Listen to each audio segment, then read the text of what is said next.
asibuyele emuva phansi ngokuhlukumeza insango babebhema kahle omkhulu maybe kanye ngonyaka ugqoka ibheshu nembadada ngidi isiko lami phela amasule bedume ngokuhloniphana nokuphana sahlephulelana inyoni noma kuyijiyane. I'm going to invite you to just travel with me through the Paul Osullivan testimony. On paragraph 56 of his testimony, he's actually alleging that at the root of all the, what he calls evil in SAPS, which actually has brought all of us here, has to do with the activities of crime intelligence. And he actually says that the main issue in crime intelligence has to do with the control of the slush fund. Would you agree with that assessment? Partially. I will agree partially, Honorable Member, because at crime intelligence is not only about the money. He is a beneficiary of the misuse of the vetting office of crime intelligence because they provided him with files. So crime intelligence, we have those two areas, and there's organized crime that's running in the country where the investigators are heavily involved in a way because they're carrying dockets. And what we see now with all these investigations happening in Gauteng, it is a result of an investigation that is happening. Thank you, General. In paragraph 92, is actually saying that your statement was the product of a joint effort between you and the National Commissioner, where you met somewhere in Pretoria a day or two before the 6th of July to actually put the final touches on your statement. Did the National Commissioner have anything to do with your statement, which you actually presented to the nation on the 6th? Mr.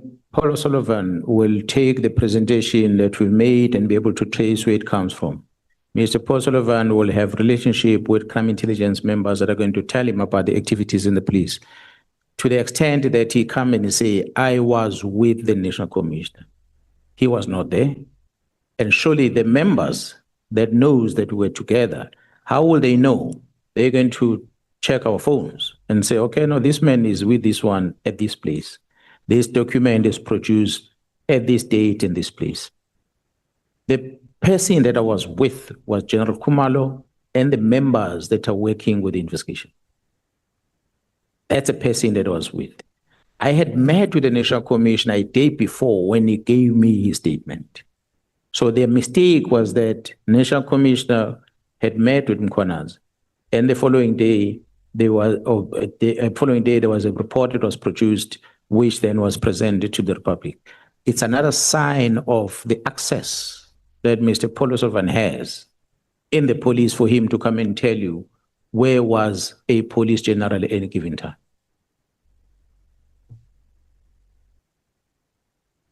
General,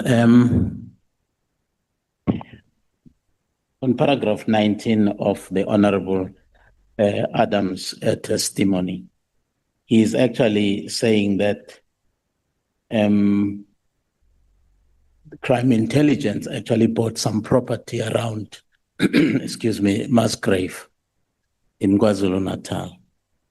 And he is actually vehemently arguing that crime intelligence had no business to actually acquire that kind of property, because in terms of the law, they're not allowed to buy property. Are you aware, do you know of any property belonging to crime intelligence somewhere around Musgrave in Durban?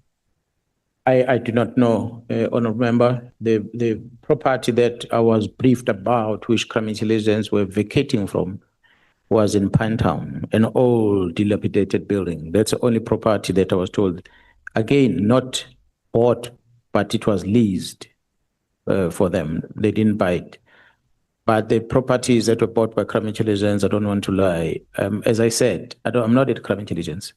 For Mr. Paul Osullivan to even know about things like that, it just shows again the access that he has. Well, thank you, General. On paragraph 23 of Honorable Adams' statement, he talks about the arrest of Lieutenant General Khumalo and other high-ranking police officers. I'm not too sure who actually the complainant is and what their charges are. Would you share that with us? That is one controversial matter, Honorable Member, because Mr. Adams alleges that he received something underneath the door in his office. And he went to the police station to open a case. He says, Mr. Adams, he did not give the details of the case. In other words, there were no elements of crime on the case dockets when he reported it. So it should not have been registered in the first place. He claims that General Lincoln, the late, warned him that this matter is not going to be attended to in Cape Town. And then he flies to Pretoria. He flies to Joburg. And he lands in Joburg, goes to Orlando, and he opens other cases in Orlando. Same complaint. He thereafter writes to the Minister of Police and complains about both provinces interfering with his complaint. The Minister of Police then makes a reference of this complaint of Adams to IDEC through the Chief of Staff. IDEC received these complaints and they sit and do nothing about it.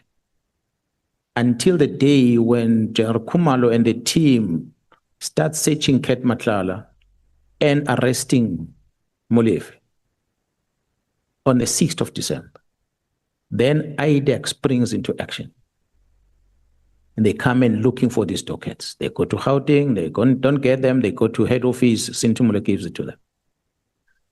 But fast forward, in June 2025, 6-7 months later, they register a case in Brooklyn, IDEC, which a case that has got a complainant who's Mr. Adams, on the statement written in January, and then they arrested him.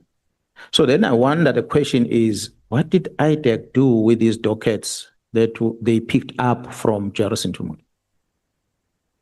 They took them without the referral, but they took these dockets. What did they do with them? And now there's another arrest on the side. So I like to believe that an arrest in court from the papers I've seen is as a result of the case open in Brooklyn and as a result of a complaint that came from Mr. Adams. But I'll invite these members to pay very close attention on that case. The outcome thereof, the beginning is the bail condition, and the judge has already made some pronouncement. The outcome thereof, of that docket, we can reconvene again and say everything was above board in that case. I'll bet my money those members are going to be acquitted. Well, thank you, General. In paragraph 26, if I'm not mistaken, is actually that is Honorable Mr. Adams, is accusing you of having lied under oath before this Adhoc Committee. And if you like, I can actually read you the paragraph so that you understand the context where he's actually coming from. If you do not have the statement, his statement there, it's paragraph 25. And he says, General Mkhwanazi is an eloquent man. He is more charismatic than most. And the last time, or last line of defense for those who see the subs as their own ATM. He's now actually saying that you are the last line of defense for those who actually see the subs as their ATM. And he goes further to say, for those familiar with the facts of the matter, the show of force was a farce. As the most asibuyele emuva phansi ngokuhlukumeza insango babebhema kahle omkhulu maybe kanye ngonyaka ugqoka ibheshu nembadada ngidi isiko lami phela amasule bedume ngokuhloniphana nokuphana sahlephulelana inyoni noma kuyitshiyane